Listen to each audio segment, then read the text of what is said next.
Yeah, so I was talking about my pregnancy and it was quite eventful. Um, okay, so this video is going to be long, probably I'll post it in parts, but let's just get into it. So I came to know that I am pregnant in around March last year, and then the problem started from the day one. Problems in the sense, in the very first scan, they couldn't find any fetus, so they told us it might get aborted, or you come after 2 weeks. So eventually we went after 2 weeks, and then they found the fetus and the heartbeat and everything was normal. Then mm, I was started on folic acid like everyone else, then calcium and all those things. After that, I think on the 12th week scan, it was one age, how to determine how long I have been pregnant. That was the first scan, and then there was this NT-NB scan around 12th week. So that was normal, and I have got a few questions regarding if I knew I was having a baby with PWS. No, I didn't know. My NT-NB scan was normal. I was getting treated in Vaidehi under a doctor named Dr. Somika Kaul, who is fantastic actually. And anyways, my NT-NB scan was normal. There was no issue in that. Then they did double marker test. That also came at very low risk. NIPT was, many of you have asked me if I have done NIPT during that time. No, I have not done NIPT because it was not a protocol test in that hospital. But my double marker test, see, now the difference is double marker test talks about three syndromes. I guess Down syndrome, Edwards syndrome, and another one I'm not sure about. So that came at low risk. My NT-NB scan was fine. NIPT I didn't do. Then came the anomaly scan around 20 weeks or so, 22 weeks, I am not sure, I don't remember. The anomaly scan was also fine. Till then everything was going fine. But everything was going fine means structurally and the scan wise, test wise, everything was coming okay. After the 5 month, but I was constantly having like vomiting, which is quite normal. I couldn't eat anything, but yeah, those things. Then around the 5th month I got gestational diabetes. My fasting sugar was 105 or something like that. It is supposed to be low, below 95. I'm not sure. And then the treatment started. I was started on metformin, but it didn't work. It was because I was pricking myself with that random blood sugar thing in home, and it was not reducing my blood sugar. In the morning it was around 102. Whatever I was doing, I was controlling my diet. Okay, so then from then on, what happened is I got a fever around 6.5 months, and 5.5 months I got GDM, and then around 6 months I got a fever, and suddenly my weight reduced. For 2 days fever, my weight reduced in like around 2 kgs. Then I went to the doctor. Then the scan, like, the scan showed the growth was lagging more than 2 weeks suddenly. And then I got worried. I talked to the doctor, but somehow the radiologist told ki okay, the it could be because of the fever or something like that, but I wasn't sure.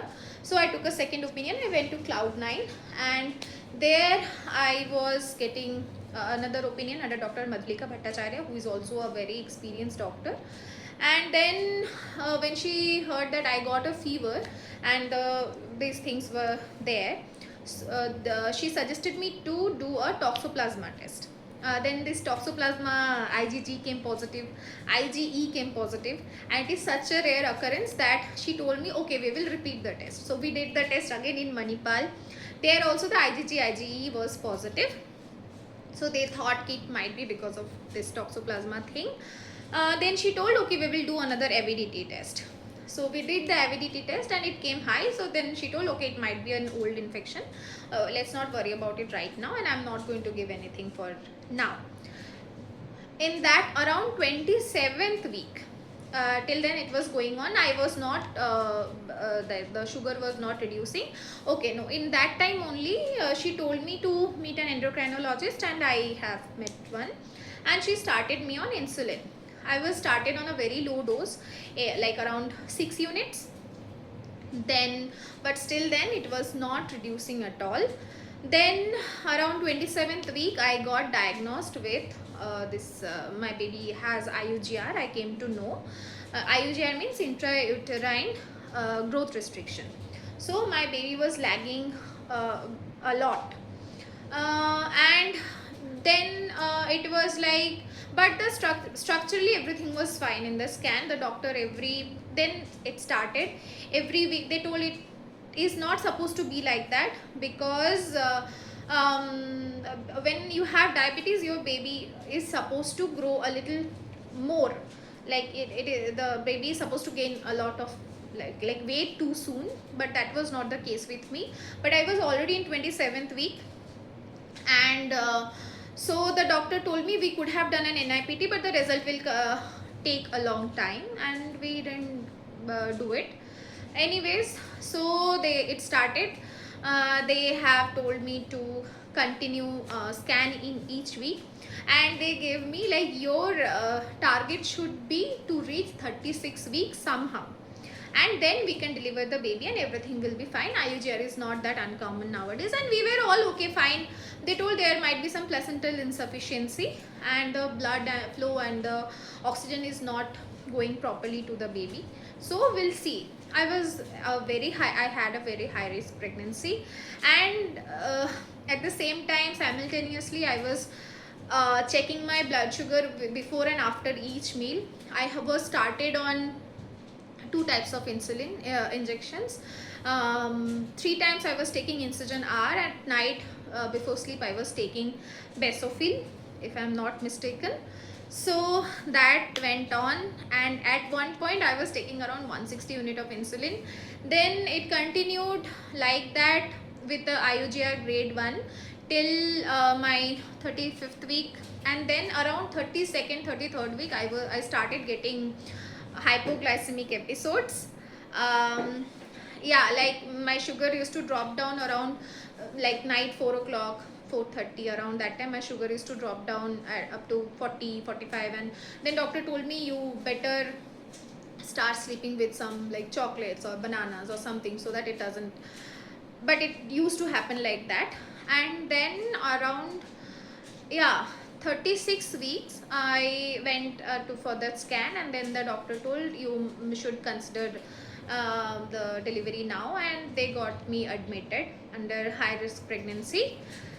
And they told me I have to be there in the hospital for around 7 days or so for observation, and I was okay with it. But what happens is that 36 weeks one day my